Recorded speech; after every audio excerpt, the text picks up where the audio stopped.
News India 27 नव्या पिढीचं नवं माध्यम. नमस्कार, मी आरती बोराडे. न्यूज इंडिया मराठी आयोजित यशोगाथा नारी शक्तीची या नवरात्र विशेष मुलाखतींच्या कार्यक्रमामध्ये तुम्हा सर्वांचं मनपूर्वक स्वागत. आज आपण भेटणार आहोत साधना दुसाने यांना. नमस्कार मॅडम. नमस्कार. मानवता हेल्थ फाउंडेशनच्या माध्यमातून अवयव दानाच्या संदर्भात अतिशय मुलाचं असं काम करणाऱ्या साधनाताई यांना आपण आज भेटणार आहोत आणि त्यांच्याकडनं त्यांच्या कार्याविषयी अधिक माहिती जाणून घेत आहोत. तर ताई, आम्हाला हे सांगाल की हे जे सामाजिक कार्य आहे, या सामाजिक कार्याची सुरुवात तुम्ही नेमकी कशी केली आणि या सगळ्या प्रवासाची सुरुवात कशी झाली? या प्रवासाची सुरुवात सांगायचं म्हटलं तर आम्ही साधारण माझे मिस्टर जे आहेत, आम्ही वायुसेनेमध्ये आधी कार्यरत होतो. साधारण 20 वर्ष आम्ही ही सेवा केलेली आहे. आणि ज्यावेळेस आम्ही ह्या सेवेमध्ये होतो तो निश्चितच तिथे अशा पद्धतीचे आम्हाला सगळे मित्र भेटत असतात की ज्यांना दुसऱ्यांसाठी काहीतरी करायची नेहमीच इच्छा असते. तर ही समाजकार्याची सवय आम्हाला तिथूनच सुरू झाली.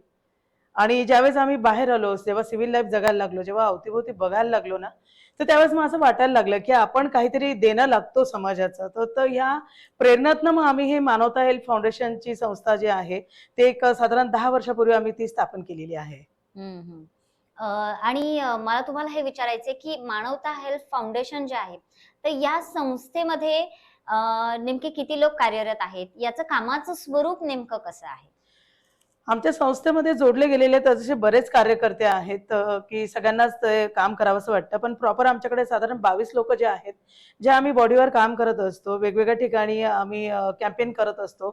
स्वरूप म्हणजे असं प्रत्येक चौकात जायचं, एखादा सण असतो, कोणाचा वाढदिवस असतो, या मग गणपती उत्सव झाला, आपला नवरात्र झालं, तिथे आम्ही बसून बाजूला आम्ही त्यांना विनंती करतो की आम्हाला तुम्ही फक्त एकच बाजूला जागा द्या, एक टेबल चेअर द्या आणि आम्ही तो टेबल चेअर तिथे लावून आपले फॉर्म्स वगैरे असतात ते भरून आणि लोकांना ते उत्साहाने येतात विचारायला की काय आहे. तर अशा पद्धतीने आम्ही त्यांची नावांची नोंदणी करून घेत असतो.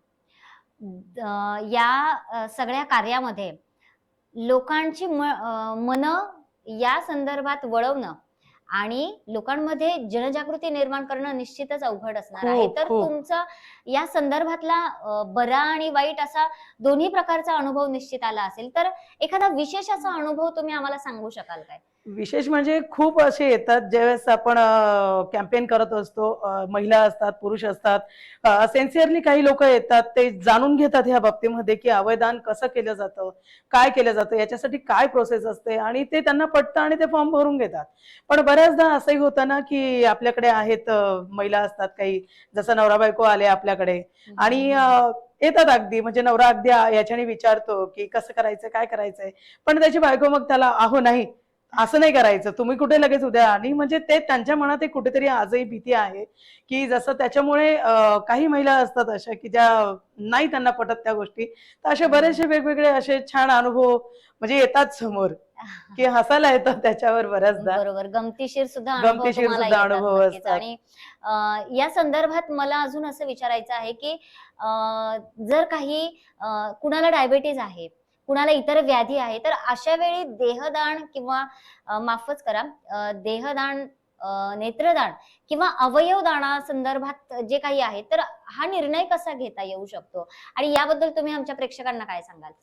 देहदानाचं तर असं आहे की देहदान तर मरणोत्तर आपण जे देहदान करतो ते मेडिकल रिसर्चसाठी वगैरे यूज केला जातो. जे आपले मेडिकलचे स्टुडंट वगैरे असतात आणि ते लोक त्यांचं ते वापरलं जातं.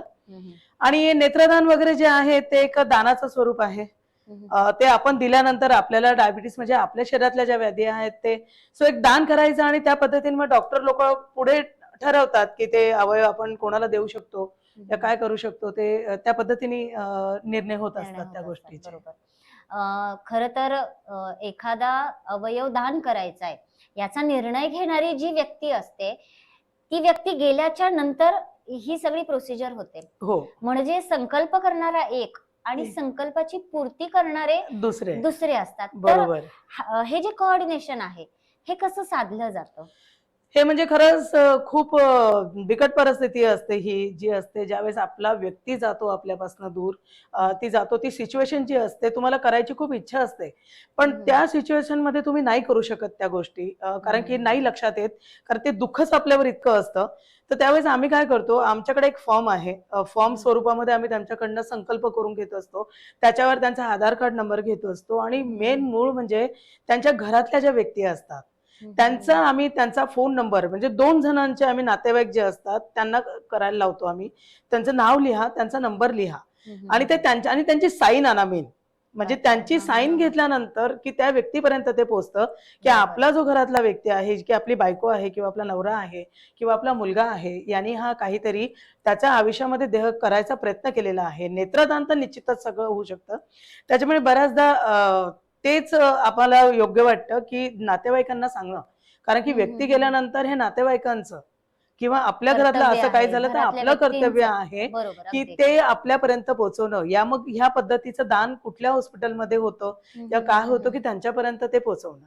ह्या स्वरूपाचं आपल्याला त्यांच्याकडनं संकल्प करून घ्यावा लागतो. बरोबर, म्हणजे घरच्यांचा जो हो. कन्सेंट आहे तो तो मिळणं फार महत्वाचा आहे. गरजेचं अगदी, आहे. अगदीच. बरोबर, म्हणजे एकंदरीतच पूर्ण हो, कुटुंबाची हो, हो. यासाठी संमती संमती असायला असायला लागते. हवी. कारण की हम्म, कुटुंबातल्या एकाही व्यक्तीची जर संमती नसली, संकल्प करून सुद्धा बऱ्याचदा अशा घटना घडतात, की नाही आम्हाला नाही करायचं. हम्म, तरी सुद्धा आपण ते घेऊ शकत नाही. घेऊ कारण की शकत नाही. जोपर्यंत परिवाराचा पूर्ण पाठिंबा नसतो, परिवार पूर्ण यासाठी तयार नसतं, तोपर्यंत आपल्याला कुठलेही अवयदान करता येत नाही.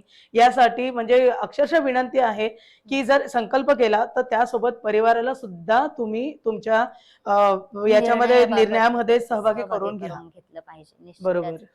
अं, जसे गमतीशीर प्रसंग तुम्ही हो, हो, हो. सांगितले, तसे काही हार्ट टचिंग सुद्धा प्रसंग निश्चितच असतील असतात ना, हार्ट आणि टचिंग असतात ना. बऱ्याचदा म्हणजे आम्ही काय होतं, की असं आम्ही चाललोय रस्त्याने आणि दिसतंय आम्हाला कोणाच्या घरी तरी डेथ झाली आहे या मग आपल्या रिलेटिव्हमध्ये सुद्धा असतं, की निरोप येतो आपल्याला एखादा गेल्याचा. तर आम्ही ना लगेच पुढच्या क्षणाला आम्ही म्हणजे हे नाही विचारत, की "अरे, खूप वाईट झालं." आम्ही एकदम विचारतो, हळूच विचारतो, "का हो? तुम्ही नेत्रदान करता का त्यांचं?" मग ते लोकं आमच्यावर खेचकतात, की "अरे, आमचा माणूस गेलाय आणि तुमचं काय चाललंय इथे?" हम्म, असंही आम्हाला ह्या प्रसंगांना समोर जावं लागतं. त्यांचंही बरोबर आहे. पण आपण जे समाजाचा वसा उचललेला आहे, की आपल्याला जे राष्ट्रीय कर्तव्य आपलं जे करायचं आहे अवयदानाविषयी जनजागृतीचं, सो आपल्याला असे फेस करावेच लागतात. बरोबर, बरोबर. एक 8 वर्षाच्या मुलासंदर्भातला एक अनुभव सुद्धा तुम्ही हो, हो, मध्यंतरी हो. शेअर केला होता. आमचं सायकलिंग जसं आम्ही म्हटलं तुम्हाला, की आमच्या ग्रुपमध्येच आहे. तर ऑन द वे एक 8 वर्षाचा मुलगा होता. हं, हं, त्याचं हं. सडनली ॲक्सिडेंटली डेथ झाली. म्हणजे खूप वाईट ती कंडिशन होती. सगळेजण त्याचे आई-वडील सुद्धा सोबतच होते आणि ते दृश्य त्यांनी समोर बघितलं. म्हणजे नक्कीच इतकी हेलावून जाणारी घटना होती ती, हं, की हं. सगळ्यांच्या अंगावर असा थरकाप उडालेला. अशा कंडिशनमध्ये त्याला दवाखान्यात नेलं ते. पण आमचे जे आमचे मेन आमचे बैजल सर जे आहेत, त्यांनी त्यांना आमच्या याच्यातर्फे त्यांना म्हणजे खूप समजावून सांगितलं आई-वडिलांना, की तुमचा मुलगा तर एवढ्या लहान वयात गेला, आपण त्याला नाही वाचवू शकलो. पण जर तुम्ही जर त्याचं नेत्रदानाचं किमान जर तुम्ही त्याचा निर्णय घेतला, हं. तर कमीत कमी 2 जण हे जग बघू शकतील. त्या आई-वडिलांनी अक्षरशः त्यांच्या काळजावर दगड ठेवून ही घटना आता म्हणजे रिसेंटली एक 4 वर्षापूर्वीचीच आहे. हं, हं. दगड ठेवून त्या मुलाचं नेत्रदान केलं आणि त्याच्या 2 डोळ्यांनी आज 2 जण हे जग बघतायत. क्या म्हणजे बात है! हं, इतकं हं, हं. दान सगळंच असतं हो. म्हणजे कपड्यांचं दान असतं, अन्नाचं दान असतं.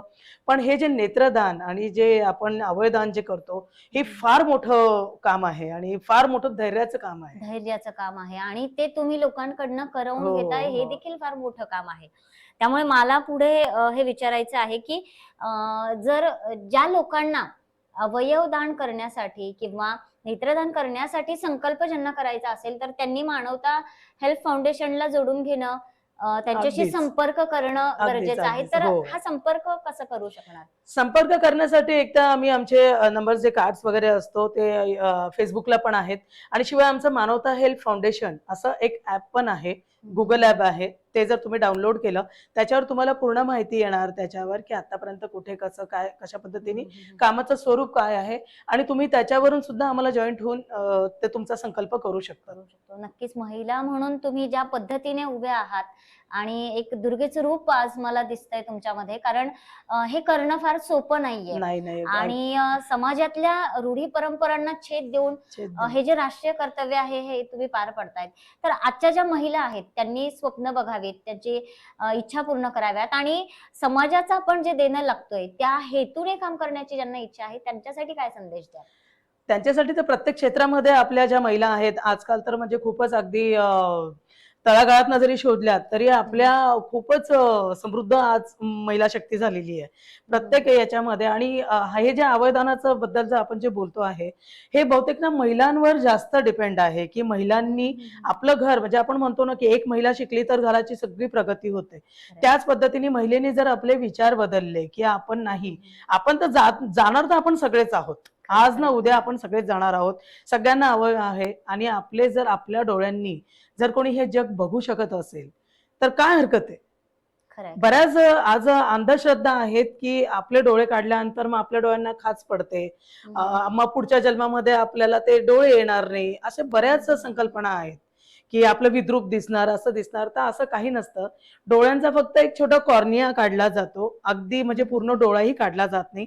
जो आपल्या बुबुळामध्ये जे छोटा डॉट दिसतो ना ब्लॅक, फक्त तेवढा काय काढला जातो. फक्त गेल्यानंतर त्याची एक काळजी थोडीशी घ्यायची असते आपण. बाकी तर मग काही खूप असं तुमचे डोळे वगैरे तर काढले जात नाही. त्याच्यामध्ये ते डॉक्टर लोक ते पूर्ण केअर करतात त्या गोष्टीची. फक्त एवढंच आहे की म्हणजे माझी कळकळीची विनंती असेल महिलांना सगळ्या की खरोखर ह्या अवयदानाच्या चळवळीमध्ये भाग घ्या. आपल्या घरातनं, आपल्या घरापासून सुरुवात करा. या आपल्या शेजारी असतं कोणी, कोणाला फक्त शब्द टाकून बघा की अहो तुमच्या डोळ्यांनी 2 जण हे जग बघतील आणि तो जाणारा व्यक्ती हा आपल्यामध्येच राहणार, तो त्याच्या डोळ्यांनी हे जग बघत राहणार. शरीर तर नश्वर आहे, आपलं शरीर तर मिटणारच ना आपलं सगळं. मग कमीत कमी आपल्या दृष्टीने जर आपण त्याचे डोळे जर ह्या पृथ्वी तलावर जर राहणार असतील तर हरकत काय. बरोबर, अगदीच तर नक्कीच महिलांनी याच्यामध्ये पुढाकार घ्यावं, आपल्या परिवाराला सक्षम करावं असंच मला वाटतं. हे फार मोठं सक्षमीकरण आहे. अवयव दानासंबंधी निर्णय घेणं एका महिलेने हे फार मोठं सक्षमीकरणाचं काम आहे असं मला वाटतं. आणि याच्या सोबतच मला तुम्हाला एक विचारायचं आहे की देहदाना संदर्भातली एक फार महत्वाची केस नाशिकमध्ये घडली होती आणि मानवता हेल्थ फाउंडेशन त्याची साक्षीदार आहे. तर त्या केस बद्दल तुम्ही काय सांगाल? ती केस अशी होती ना ताई की आमच्याकडे एक बाबांचा फोन आलेला रात्री 1:30 वाजता की माझी मिसेस वारली आणि मला त्या मिसेसचं देहदान करायचं आहे. सो मग 1:30 रात्रीचा वेळ होती म्हणून मग माझे मिस्टर गेलेले आणि आमच्या सोबतचा एक सहकारी सुरेश डोंगरे म्हणून आहे, ते 2 जण गेलेले तिथे. मग त्यांना ते पूर्ण दवाखान्याला वगैरे फोन वगैरे केलेला, ॲम्ब्युलन्स वगैरे बोलवली. तर तिथे गेल्यानंतरचं दृश्य असं होतं ना की त्या बाबांनी दार बंद करून घेतलेलं होतं. आजी आणि ते बाबा आतमध्ये होते. तर यांनी दार वाजवलं बऱ्याच वेळ की आम्ही अवयदान, तुम्ही देहदानासाठी आम्हाला फोन केलेला तर आम्ही गाडी घेऊन आलोय. मग त्या बाबांनी दार उघडलं तर आतलं बघण्यासारखं जे होतं ना अक्षरशः म्हणजे डोळे पाणावले ते बघून की त्या बाबांनी त्या आजीला खाली असं झोपवलेलं होतं आणि तिचे जेवढे दागिने होते त्या आजीच्या अंगावर चढवून दिलेले होते. इवन नथ, तिचे काय 2-4 हार होते सोन्याचे, सगळे सोन्याच्या दागिन्यांनी, बांगड्या वगैरे सगळं आजीला अंगावर व्यवस्थित घातलं होतं. आणि त्यांची मुलं दाराच्या बाहेर होती. तर त्यांना म्हणजे असं का होतंय, तर त्या बाबांनी इतका संताप व्यक्त केलेला की इथे ह्या वयामध्ये आम्ही दोघंच एकटे राहतो, आम्हाला 3 मुलं आहेत पण कोणीही आमची काळजी करत नाही. मग आम्ही त्यांना आमची संपत्ती का म्हणून द्यायची. मग ह्या आजीचं तिचं होतं ना हे तिच्यासोबत राहू देत आणि हे तुम्ही तुमच्या मेडिकल कॉलेजला तुम्ही तुमच्याकडे घेऊन जा आणि जे काही गोरगरिबांना तुम्हाला याचं काय करायचं करा, पण मला तिचे दागदागिने कोणालाही द्यायचे नाही. अशा पद्धतीने त्यांनी ते सोन्याचे तिच्या आजीचे संपूर्ण दागिने वगैरे, आजीची पूर्ण बॉडी त्याच्या सगळं ती दान केली. म्हणजे खूप हृदय आजी सोबत त्यांनी ती संपत्ती सुद्धा देऊन टाकली की ती गेली तर आता तिच्या मागे मी तिच्या दागिन्यांचं काय करणार आहे आणि मला ते त्यांना द्यायचे नाहीयेत की ज्यांनी आमच्याकडे उलटून बघितलं नाही तर मग मी अशांना का देणार.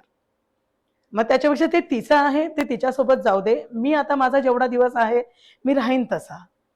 म्हणजे फार रडायला आलं अक्षरशः ती घटना बघून.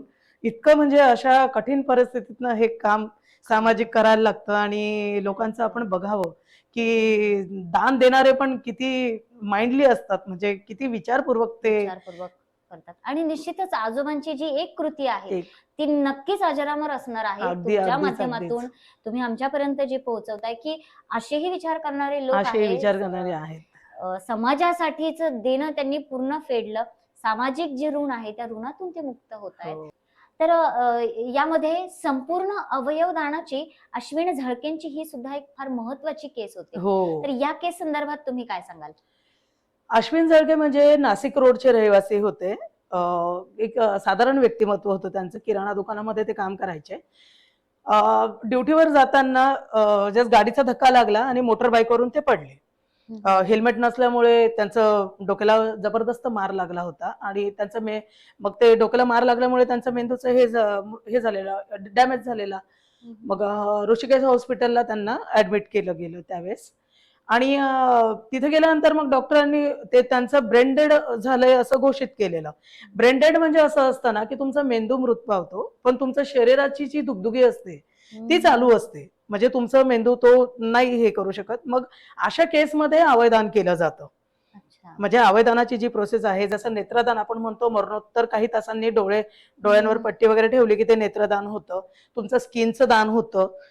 तुमचं देहदान हे झाल्यावर होतं. तसं अवयदानाचं जे आहे ना, ज्यावेळेस आपला मेंदू जेव्हा पूर्णपणे मृत होतो त्यावेळेस हे अवयदानाचं जे कार्य असतं, हे प्रोसेस डॉक्टर लोक आपल्याला सांगतात त्या पद्धतीने.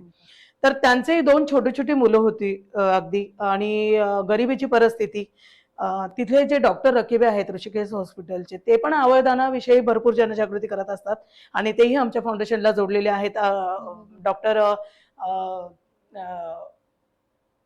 संजय रकिबे आणि ऋषिकेश हॉस्पिटलचे ते ठीक आहे. तर त्यांनी त्यांना प्रोत्साहित केलं की म्हणजे त्यांना समजवलं त्यांना की ताई असं असं झालेलं आहे, यांचं तर काही नाही होऊ शकत, पण तुम्ही जर यांचा अवयदानाचा निर्णय जर घेतला तर हे यांचं फक्त आत्मावर जाणार, बाकी यांच्या स्वरूपाने हे सगळं जमिनीवरच राहणार. त्यांना खूप समजवलं. त्याच्यानंतर त्यांनी आणि त्यांच्या भावानी दोघांनी मिळून निर्णय घेतला की ठीक आहे, आम्ही यांचं अवयदान करायला तयार आहोत. पण त्यांनी जिवंत असताना हे होतं का? हो, जिवंत असताना. म्हणजे ज्यावेळेस तुमचा मेंदू मृत पावतो, ज्यावेळेस तुमचा मेंदू म्हणजे तुम्ही व्यक्ती परत येणारच नसतात आयुष्यामध्ये, तर असं जिवंतपणे अवयदानाचा निर्णय हा घेतला जातो. तर त्यावेळेस त्यांच्या मिसेसनी विजया तिचं नाव आहे, आजही त्या नाशिक रोडला स्थायिक आहेत, आणि त्यांचा ते निर्णय घेतल्यानंतर इमिजिएटली आपल्या इथे त्यांचा अवयदानाचा निर्णय इतका, म्हणजे पेपरलाही तुम्ही वाचलं असेल की अवघ्या 43 मिनिटांमध्ये एअर ग्रीन कॉरिडॉर लावून विमानाने ओझर पासून तर पुण्यापर्यंत त्यांचं हृदय, यकृत, मूत्रपिंड आणि स्किन हे सगळं दान झालेलं आहे. आणि त्यांच्या 2 डोळ्यांनी 2 व्यक्ती आज हे जग बघतायत. आणि त्यांच्यासाठी त्यावेळेस आपल्याकडे कमिशनर सरंगल सर होते, तर त्यांनी नाशिक ते ओझर पर्यंत पूर्ण रस्त्यावर ग्रीन कॉरिडॉर लावला होता की अवघ्या काही मिनिटांमध्ये, 5 ते 7 मिनिटांमध्ये नाशिक ते ओझरचं अंतर गाठलं गेलेलं आहे. आणि त्याच्यानंतर ओझर पासून तर पुण्यापर्यंत 43 मिनिटाचं एअर ग्रीन कॉरिडॉर म्हणून हे फर्स्ट टाइम लावलं गेलं होतं की ते हृदय पोचवण्यासाठी, ते हृदय दुसऱ्याच्या शरीरामध्ये प्लांट करण्यासाठी. आणि इतक्या फास्ट पद्धतीने आज त्या एका व्यक्तीमुळे 7 जण आपल्या ह्या भारतामध्ये त्यांच्या अवयवाच्या रूपाने जिवंत आहेत. आणि सगळ्यात महत्वाची गोष्ट ही आहे की हे काम इतकं उत्कृष्ट दर्जाचं आहे की प्रशासन सुद्धा त्यावेळेला आपल्या सोबत असतं. कारण की आम्ही काय केलेलं, मग त्यांचं ज्यावेळेस हे अवयदानाचं कार्य झालं तर त्यांची गरीब परिस्थिती, म्हणजे त्यांच्या मिसेसला आहे ना, म्हणजे त्यांचं कसं काय पेन्शन नाही, काय नाही, हातावरचा सगळा त्यांचा बिझनेस होता, म्हणजे कामं होते. किराणा दुकानात काम करून तुम्हाला कितीचा पैसा मिळणार आहे, आणि तिच्या पुढे पूर्ण उभं आयुष्य, 2 मुलं, आणि त्यात तिचा हा निर्णय खूप म्हणजे अप्रिशिएट करण्यासारखी गोष्ट होती. म्हणजे आनंदाची बाब तर निश्चितच नाहीये ती, पण समाजासाठी एक त्या स्त्रीने एक पुढाकार घेऊन सुद्धा आपल्या मिस्टरांचं एवढं छान तिने अवयदान, खूप धाडसी निर्णय घेतला. मग आम्ही त्याच्यानंतर त्यांना मदत म्हणून की आम्ही वेगवेगळ्या संस्थांच्या मार्फत त्यांना एक लायन्स क्लब ऑफ कॉर्पोरेट आमची एक NGO आहे, तर त्यांच्या थ्रू सुद्धा आम्ही फक्त अपील केलं एका जागेवर उभे राहून की ह्या त्या व्यक्ती आहेत की ज्यांनी आपल्या नवऱ्याचं अवयदान केलेलं आहे, तर त्यांना आर्थिक पाठबळ काहीच नाहीये, त्यांच्या पुढे मुलांचं आहे. तर जागेवर लोकांनी सांगते, कोणी 100 रुपये, कोणी 200 रुपये, कोणी 500 रुपये, कोणी 5,000, कोणी 50,000, अशा पद्धतीने त्यांची आर्थिक मदत करून जागेवर 1 ते सव्वा लाख रुपये आम्ही त्यांना जमा करून दिले. याच्याबद्दल आम्हाला प्राउड म्हणजे असं हे नाहीये, पण एवढा आनंद आहे, की त्यांच्या पश्चात आम्ही थोडं का होईना, त्यांचं 1-2 महिन्याचं का होईना, आम्ही त्यांचं काहीतरी खर्च त्यांना भागवू खर्च शकलो. भागवू शकलो. आणि अशाच पद्धतीने त्यांना आजही त्यांना गरज पडतेच आहे. त्यांची मुलं आता मोठी झाली आहेत. मुलं चांगल्या शाळेमध्ये शिक्षण घेत आहेत आणि बऱ्याच त्यांचं काम बघून त्यांच्या मुलांना शाळेवाल्यांनी सुद्धा त्यांची फी माफ केली. म्हणजे बरंच त्यांना सपोर्ट समाजाने केलेला आहे. तर निश्चितच तुम्हाला भेटून आम्हाला खूप आनंद वाटला आणि तुम्ही ज्या पद्धतीने तुमचं कार्य या मुलाखतीच्या माध्यमातून समाजापर्यंत पोहोचवत आहात ते निश्चितच आम्हाला सर्वांना आणि निश्चितच सर्व महिलांना प्रेरणादायी असं असणार आहे. त्यामुळे तुम्ही इथे आलात, तुमच्या सगळे अनुभव आम्हाला शेअर केले त्याबद्दल तुमचे पुन्हा एकदा मनःपूर्वक आभार.